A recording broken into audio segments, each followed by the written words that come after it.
ازي تግራይ ሆራይዘን ክብራትን ፍትዋትን ተከታተልቲ ዜናታትና ንሰዓት ዝበልና መሓደሽቲ ምዕባለታትን ዋናው ዜናታትን አጣኻኺብና ቀሪብናልኩም መልና ንምክታልኩም ብኽብሪ ንዕደም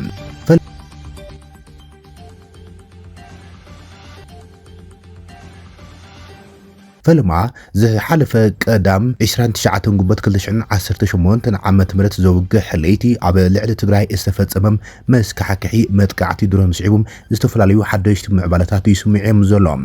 ኣብ ትግራይ ሓይሊ ኣየር ኢትዮጵያ ኣብ ልዕሊ TDF ዝተፈጸመ መጥቃዕቲ ስዒቦም ምዕባለታት ወጽየምሎም ብዶክተር ደብረጽዮን ገብረሚካኤል ዝምራሕ መንግስትነቱ ዝዓወጀ መንግስቲ ግብረ መልሲ ይብለሎም ብቋንቋ ትግርኛ ሓቅታት ተጻሪ ፍልፍል ሓበሬታም ፋክት ቼክ ምርማሪም ብዛዕባ ተፈጸመ መጥቃዕቲ መሰረት ጌራም ኣጻሪዮ ዝበለቶ ጸብጻብ ኣውጽያላ ናብ ቀዳም ኣብ ዘውግሕ ኣብ ትግራይ ደብዳብ ድሮን ከም ዘጋጥመም ዝገልጹ ሓበሬታት ኣብ ማሕበራዊ ሚድያ ብስፍሓት ክዝርግሑም ጸኒሖም ኣለዉ ዝበለት ታፍልፍልም ጉጅለ ፋክት ወይ ድማ ምርማሪም ነዚ ብዘፍቀደ ዝርጋሕ ዘሎ ወረታት ብምክትታል ነቲ ሓቂ ምርሚሮም ዝስዕቡ ጨብጥታት ሓበሬታት ኣጻሪዩሎ ክትብል ያገሊጻ ዘላ በቲ ጌርዮ ዝበለቶ ምጽራይ መሰረት ድማ ዝሓለፈ ዓርቢ ምሸት ኣስታት ሰዓት 4:50 ምሸት ካብ ከተማ ሸራሮም ናብ ዓዲ ሃገራይ ኣብ ዘውጽእ መንገዲ ንኣንፈት ጸጋም ህዝበ ክርስቲያን ከተማ ሸራሮም ንበዓል ጥምቀት ኣብ ዝጥቀመሉ ሩባ ሞልጊም ጥቓ ኣብ ዝርከብ ድልድል ሕልፊልካ ደብዳብ ድሮን ተፈጺሙ እዩ ትብል እዚ ደብዳብ ንልዕሊ 7 ግዜ ብተደጋጋሚ ዝተፈጸመ ኮይኑ እቶም ድሮን ኣብ ልዕሊ ዝተጻዕኑ ተተኮስቲም እውን ቁምብላ ብምትኳሳ እቲ ተተኮስቲ መሊሱ ብምፍንዶም ነዊሕ ደቃይቕ ጸንሐ ናይ ተኹስ ድምጺ ከም ዝነበረ ኣረጋጊጽና ኣለና ኢላላ ምርማሪ ከም ትረኺበ ዝብለት ሓበሬታ ድማ እቲ ደብዳብ ዝተፈጸመ ኣብ ልዕሊ ኣርሚ 13 ኮር 3 ክፍለ ሰራዊት ብራኸን ክፍለ ሰራዊት ጽንዓትን ኢላላ እዚ ዘጋጠመ ዕጥቋት ጻዕና ብርክት ዝበላ ማኻይን ካብ ሸራሮ ንኣንፈት ምዕራብ ካብ ትርከብ ኣዳሜቲ ዝተባሃለት ፍሊቲም ቦታ ተበጊሰን ናብ ኤርትራ ድሕሪ ምስጋርን ኢላላ በቲ ደብዳብ ብዙሓት ኣባላት ክፍለ ሰራዊት ብራኸን ጽንዓትን ከም ዝሃለቁ ኣጻሪና ኣለና ዝበለት መርማሪ ብፍላይ ብዝቆሰሉ ኣባላት ክፍለ ሰራዊት ጽንዓት ማያኒ ሆስፒታል ሸራሮ ዕለቕሊቁ ከም ዘሎም መረጋግጺ ረኺብና ኣለና ኢላላ ክሳብ ሕዚ ኣብ ዝተገብረ ምጽራይ ድማ ኣብ ልዕሊ ሲቪላውያን ወይ ድማ ነበርቲ ከባቢ ዝበጽሕ ዝኾነ ዓይነት ጉድኣት ብዛዕባ ምግጣሙ ዝረኸብናዮ ሓበሬታ የለን ኢላላ ነዚ ጉዳይ ብቐረባ ትካታተሉ ከም ዘላን ዝምዕብሉ ሓደሽቲ ሓበሬታትን ትህልው ድማ ብቕልጡፍ ኣጻሪና ክነካፍለኩም ኢና ክትብል እያ መርማሪ ወይ ድማ ፋክት ቼክ ጸብጺባ ዘላ ብዶክተር ደብረጽዮን ገብረሚካኤል ፕሬዝዳንትነት ዝምራሕ መንግስቲ ውነት መጥቃዕቲ ድሮን ዘብጽሑ ጉድኣትን መሰረት ገይሮም ግብረ መልሲ ሂቡሎም ብሄራዊ ክልላዊ መንግስቲ ትግራይ ዝሃቦ መግለጺ ተባሂሉ ብጽሕፈት ፕሬዝዳንት ገጽ ማሕበራዊ መራኸቢ ኣብ ዝተዘርግሐ መግለጺ ስርዓት ብልጽግና ሓዙን ኣብ ትግራይ ደብዳብ ድሮን ብምካድ ኣብ ልዕሊ ህይወት ንብረትን ጉድኣት ኣብጽሕሎ ብምባል መረጋገጽ ሂበሎም ስርዓት ብልጽግና ህዝቢ ትግራይ ንምጥፋእ ጆኖሳይድ ኣውጁ ኣብ ልዕሊ ብሚልዮናት ዝቑጸሩ ህዝቢ ሞት ምጉዳል ኣካል ስደት ምምዝባል ማሕበራዊ ኢኮኖሚያዊ ዕንወት ወዘተ ምፍጻሙ ከይዕገቦም ኣብ ቅድሚ ማሕበረሰብ ዓለም ዝፈረሙ ስምምዕነት ፕሪቶሪያ ብምፍራስ ብኩናትን ዘይዛዘሙ ዕላሙ ኣጠናኺሩ ብምቕጻል ትግራይን ህዝባን ንምምብርካኽ ኩሉ ዓይነት ግፍዕን በደልን ክፍጽም ጸኒሑን ኣሎን ኢለሎት መግለጺ ህዝቢ ትግራይ እንተየጥፋእኹ ኣይድቅስን ኢሉም ኩሉ ዓይነት ግፍዕታት ዝፍጽም ዘሎ ስርዓት ብልጽግና ናብ ሎሚ ኣብ ዘውግሕ ለይቲ ኣብ ዞባ ሰሜን ምዕራብ ትግራይ ኣብ ከባቢ ሸራሮ ደብዳብ ድሮን ብምፍጻም ኣብ ዕለታዊ ስራሕቶም ኣብ ልዕሊ ዝነበሩ ኣባላት ሰራዊት ትግራይ መጉዳእቲ ህይወትን ኣካልን ንብረትን በጽሕሎ ኢለሎም መግለጺ ቤጽሕፈት ፕሬዝዳንት ትግራይ እዚ ስርዓት ቅድሚ ሕዝውን ንስምምዕነት ፕሪቶሪያ ብምጥሓስ ኣብ ዝተፈላለዩ ከባቢታት ትግራይ ኣብ ልዕሊ ሰላማውያን ሰባት ደብዳብ ድሮን ፈጺሙ እዩ ዘሎ ኢሎም ኣብዚ እዋን ላዕላውነትና ተወሪሩ ህዝብና ካብ መረበት ተሰዲድን ተመዛቢልን ዝዓነወ ማሕበራዊ ኢኮኖሚያዊ ትግራይ ከይሓዊ ተገይሮም ኣብ ልዕሊ ህዝቢ ትግራይ ንዝተፈጸመ ጆኖሳይድ ፍትሒ ተሳኢኖም ስርዓት ብልጽግና ኣብ ልዕሊ ግፍዒ ካልእ ተደራቢ ግፍዒ ብምፍጻም በጀት ነዳዲ መድሓኒት ጥረ ገንዘብ ወዘተ ዓጽዩ ከምበር ክኾን ዘይከኣል ህዝቢ ብቆልዑ ዳግማይ ወራር ከጽንቶም ይዳሎ ከም ዘሎ ዝፍለጥ ኮይኖም ነቲ ፍሹል ሰይጣናዊ ባህጉ ኣጠናኺሩም ቀጺልሎ ኢለሎም ስርዓት ብልጽግና ኣብ ልዕሊ ትግራይ ዳግም ዝወልዑ ዘሎ ኩናት ብግልጺ ዘረጋግጹ ሓቂ እንተሃሎም እቲ ስርዓት ካብ ኩናት ወጻኢ ክነብር ዘይኽእል ምዃኖም ህዝቢ ትግራይ ላዕላውነት ይከበር ናብ መረበተይ ክምለስ ፍትሕን ልዕልነት ሕግን ይከበረለይ ሕወት ዳግመ ህንጸትን ይረጋገጸለይ ሰብኣውን ዲሞክራሲያውን መሰረተም ይተሓለወለይ ሰላም ዲሞክራሲን እደልለኹም ክንዲ ዝበለ ኣድሎም ክባን ዕጽዋን ደብዳብ ድሮናት ወዘተም ኮይኑሎ መልሱ ኢሎም መግለጺ በጽሕፈት ፕሬዚደንት ትግራይ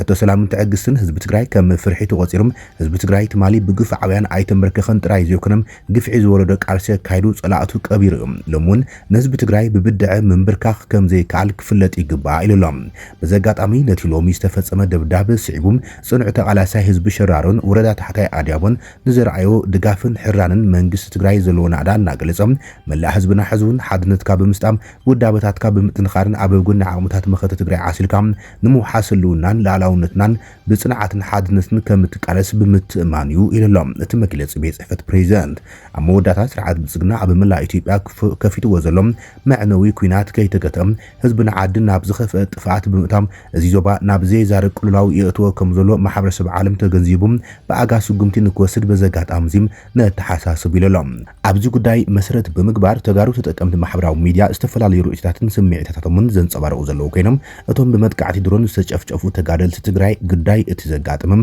ፖለቲካዊ ውድቀት ኣብ ትግራይ ይኾኑ ከም ዘሎም ብዙሓት ሓዘኖም ይገልጽዮም ዘሎም ኣብ ትሕቲ ከምዚ ዝበለ ስትራቴጂካዊ ፖለቲካዊ መሪሕነት ኣጋጢሙኒ ኢሉም ውድቀት መሪሕነት ኣጋጢሙኒ እዩ ኢሉ ዝዓወጀ ህወሓት ዝመርሖም ኩናት ይኹን መንግስትነት ንትግራይ ናብ ዝኸፍአ ውድቀትን መከራን እንተዘይኮይኖም ካብቶም ተጋሩ ዘጋጥሙና ዘለው ህልቂትን መከራን ዘናግፈና ኣይኸውንን እዩ ዝብሉ ርእይቶታት ተዓዚብና ኣለና ንትግራይ ዘዋፃ ብሄራዊ ሓድነት ዋላ ኣብ ትሕቲ ፖለቲካዊ ኣፋልያ ኮይንካ ንድሕነት እቲ ብሄር ሓበራዊ ትካል ነጣይሽ ዝብሉም መፀዋዕትታት ሓይልታት ፖለቲካ ትግራይ ረጊጾም ኣነ ጥራሕየ ዝመርሐኩም ዝብል ውዳበ ንትግራይ ዘይኮነም ንባዕሉ ከድሕን ከም ዘይክእል ዝምጉት ኣለዉ እዮም ላዕለዋይ መሪሕነት ውድብ ሳልሳይ ወያነ ትግራይ ዝኾነ ኣቶ ሃይሉ ከበደም ነቲ መሕዘኒ ምዕባለ ስዒቡ ነዝስዕብ ርእይቶም ኣብ ማሕበራዊ ገጹ ኣካፊለሎም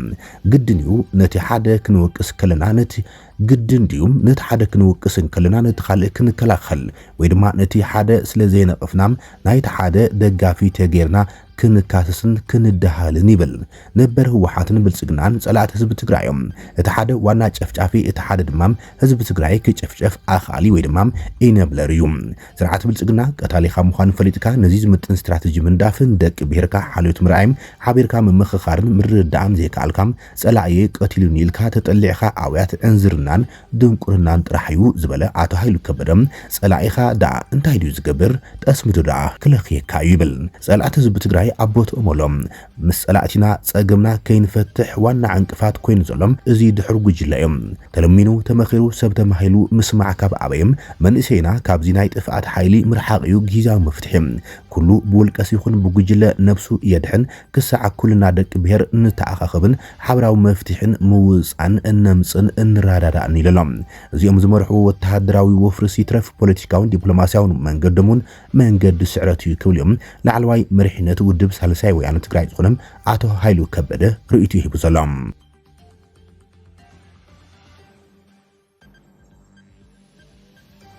عند حق اتم عبل علي إثيوبيا زنقاسا أسوزلو صرا سلام حايلتات ጨፍሊቕና ይለና ክብል ድማ ኢተማጀር ሽሙ ሓይልታት ምክልኻል ኢትዮጵያ ፊልድ ማርሻል ብርሃኑ ጁላ ገሊጾም እቲ ሎሚ ጽምዶ ተባሂሉ ተቐልቂሉ ዘሎም ብ19 ሱሳታት ዝተፈጠረም ኢትዮጵያ ንምፍራስ ዝተወጠነ ሽርሕን ንኢትዮጵያ ድማ ቀይሕ ባሕሪ ዘስኣንን ብምባል እዩ እቲ ፊልድ ማርሻል ንህወሓትን ሻዕብያን ኢላማ ብምግባር ኣዘራራቢ ርእይቶ ሂቡ ዘሎም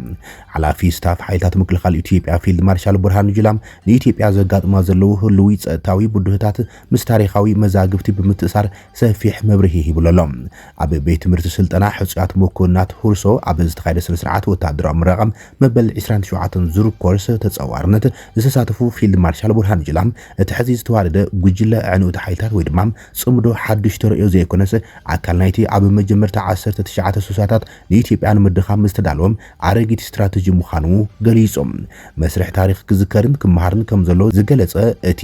ኢተማጀር ሹም ወለዶ 19 ሱሳታት ማርክስነት ሌኒኒዝም ተኸቲሎም ንኢትዮጵያ ታሪኻዊ ጸላእቲ ይዕድም ምንባሩ ብምዝኻር ኣብቲ እዋነቲ ኪዳን ሱዳን ግብፅን ሶማልያን ሞቃዲሾ ሓዊስካ ብምፍጣር ንኢትዮጵያ ካብ ኣፍ ደገ ባሕሪ ንምስጓግ ስትራቴጂ ተተግቢሩ ከም ዝነበረ ይገሊጾም ኣብቲ እዋነቲ ናብ ካይሮ ካርቱምን ሞቃዲሾን ገጾም ዝግስግሱ ዝነበሩ ልኡኻትን ፈርዖንን ናይ ወፃኢ ሓይልታትን ዝቆሙ ግንባራት ንኢትዮጵያ ኣብ ነንሕድሕዱ ብምግጫው ንምድኻምን ኣብቲ ዞባ ትርጉም ዘለዎ ተራ ከይትፃወትን ማያት ፈለግ ኣባይ ንኸይትጥቀምን ዝዓለመ ነይሩ ኢልዎም ኢትዮጵያ ካብ ኣፍ ደገ ባሕሪ ንምስጓግ ዝሓሰብዎ መደብ ኣብቲ እዋን ዕውት ምንባሩ ዝገለጸ ፊልድ ማርሻል ብርሃኑ ጁላ እዚ ድማ ጀጋኑ ስለ ዝነበሩ ዘይኮነስ ናይ ገዛ ርእሶም ሃገሮም ዘጥቁም ናይ ገዛ ርእሶም መንግስቲ ዘጥፉም ንጸላእቶም ምቹው ኩነታት ዝፈጥሩም ውሽጣዊ ባንዳታት ጉጅለታት ብምህላዎም እዩ ኢልዎም እንተኾነ ይብል እቲ ፊልድ ማርሻል ኢትዮጵያ ኣብ ሩባ ኣባይ ዓብይ ግድብ ሕዳሴ ኢትዮጵያ ንኸይትሃንጽ ዝሓንጽዎ መደብ ከም ዝፈሸለ ይገሊጾም ህልው ኩነታት መቐጸልታ ናይቲ ታሪክ ምዃኑ ብምግላጽ ሎሚ እውን ከምኡ እዩ ዝፍጸም ዘሎ ሽዑ ዝነበሩ ጉጅለታት መልክዖም ቀይሮም ተግባራቶም ግን ሓደ እዩ ሕዚ እውን ንሱ እዮም ዝደግሙ ዘለዉ ኢሎም ኣብዚ ሕዚ እዋን ታሪኻውያን ጽላእትን ቀናኣትን ጎረባብትን ውሽጣዊ ጉጅለታት ብምቁጻር ሃገር ንምጥፋእ ብሓባር ይሰርሑ ከም ዘሎም ዝገለጸ እቲ ፊልድ ማርሻል ሓይልታት ምክልኻል ኢትዮጵያ ነዞም ዕነዊ ውዲታት ብኣድማዓይ መንገዲ ይምክቶም ከም ዘሎ ገሊጸሎም እቲ ፊልድ ማርሻል ከም ዝበሎ እንተኾይኖም ነዞም ዕነውቲ ውዲታት ብኣድማዕ መንገዲ እቲ ሰራዊት ይቃለሶ ከም ዘሎ ብምግላጽ ሳላ ሰራዊት ድማ ዓንድ ሕቆ እዞም ውዲተኛታት ጉጅለታት ተጨፍሊቆምን ይጭፍለቁን እዮም ዘለዎ ክብል ገሊጸሎም ኣብዚ ሕዚ እዋን ድማ እቶም ዕነውቲ ሓይልታት ኣብ ኣፍ ደገሞትዮም ዝርከቡ ብምባልዮም ፊልድ ማርሻል ብርሃኑ ጁላ ዘስምዕዎ ወተሃደራዊ መደረ ገሊጹ ዘሎ እቲ ፊልድ ማርሻል ኣብዚ ሓደ ዝዘንግዑ ጉዳይ ኣሎ እቲ ዝዘንግዑ ጉዳይ ድማ ኣብ 1960ታት ተፈጢሮም ዝበሎም ጽምደታት ብርግጽ ኣብ ልዕሊ ጨፍጫፍን ፋሽስታውን ዝነበረ ስርዓት ደርጊ ዝተኻየደ ቃልሲም ፍትሓዊ ከም ዝነበረን ኣብ ኢትዮጵያ ድማ ኣብ ብዙህነት ዝተመርኮሰም ናይ ማዕርነትን ዲሞክራሲን ስርዓት ተተኺሎም ክሳብ 27 ዓመታት ተጓዒዙ ቀፂል እዮም ኢትዮጵያ ኣብ 27 ዓመታት ኣብ ሰላም ልምዓትን መንገዲ ዲሞክራሲን ከም ዝነበረት ብዙሓት ይምስክሩላ እዮም እቲ ሃኒጽናዮ ዝብሎ ዘሎ ዓብይ ግድብ ሕዳሴ ኢትዮጵያ ድማ ነቶም ታሪኻውያን ባንዳታትን ጸላእትናን ዝብሎም ጉጅለታት በዓል መለስ ዜናዊ ዝሃነጽዎን ሓሳብ ዘንበሩልን ከም ዝነበረ ዝዘንግዑ ዝመስል ይብሉ ኣብ ማሕበራዊ መራኸቢታት ዝተዘርግሐ ዜና እቲ ፊልድ ማርሻል ርእይቶ ዝሃቡ ወገናት ጠላቶቻችን ጽምዶ ብሎ መጥተዋል ጽምዶ ዛሬ የተፈጠረ እንዳይመስላችሁ ጽምዶ የ1960ዎቹ ስትራቴጂ ነው ታስታውሱ ከነበረ አንብባችሁ ከሆነ ትንሽ እኛ ከናንተ ቀደም ስለምንል በደንብ የምናውቀው ነገር ለናንተ ማስተላለፍ ያለብን ነገር የ1960ዎቹ ትውልድ እየተባለ ብዙ ጊዜ ይነገራል ትሰማላችሁ የ1960ዎቹ ትውልድ ማለት የዛሬ ጽምዶ ማለት ነው የዛ ዘመን ትውልድ ማርክሲዝም ሌኒዝም እያለ ታሪካዊ ጠላቶቻችንን እያጋበዘ ሞቃዲሾ እየሄደ ካይሮ እየሄደ ኃይል እያሰባሰበ የሱዳን የግብጽ የኤርትራ ቅንጅት በመፍጠር ኢትዮጵያን ከባህር በር የማባረር ዘመን ነበረ የ1960ዎቹ ትውልድ ያን ጊዜ ካይሮ ሄዶ ደጅ የጠኑ ያን ጊዜ ካርቱም ሄዶ ደጅ የጠኑ ያን ጊዜ መቃዲሾ ሄዶ ደጅ የጠኑ የነ ዚያድ ባሬ ተላላኪዎች የነ ፈርዖን ቤተሰብ ተላላኪዎች የካርቱም ተላላኪዎች ግንባር ፈጥረው የዛሬ 60 ዓመት ኢትዮጵያን ከባህር በር በማባረር ኢትዮጵያን በእርስ በርስ ግጭት በማዳከም በቀጠናው ትርጉም ያለው አገር እንዳትሆን በቀጠናው የአባይን ውሃ እንዳትጠቀም ሲደረግ ነበረ ተሳክቶላቸዋል ከባህር በር አስወጥተውናል ያልተሳካው ባህር አባይን መገደብ የማትችል አገር መፍጠር ነበር እሱ አልተሳካም ባህር በር የማባረር ግን ተሳክቶላቸዋል የተሳካበት ምክንያት እነሱ ወበዞች ስለሆኑ ጀግና ስለሆኑ አይደለም እነሱ ባንዳ ስላገኙ ነው የገዛ አገሩን የሚወጋ የገዛ አገሩን የሚያዳክም እርስ በርሱ የሚጨፋጨፍ የራሱ መንግስት የሚያፈርስ ኢትዮጵያን ኢኮኖሚካሊ የሚያዳክም ለጠላቶቻችን ምቹ ሁኔታ በር የሚፈጥር ማአት ባንዳ ከውስጥ ስለተገኘ ነው። አሁንም እሱ ነው። አሁንም እየተደረገ ያለው እሱ ነው። ያን ጊዜ የነበሩ ባንዳዎች መልካቸውን ቀይረው ነው እንጂ ያሉት እነሱ ናቸው።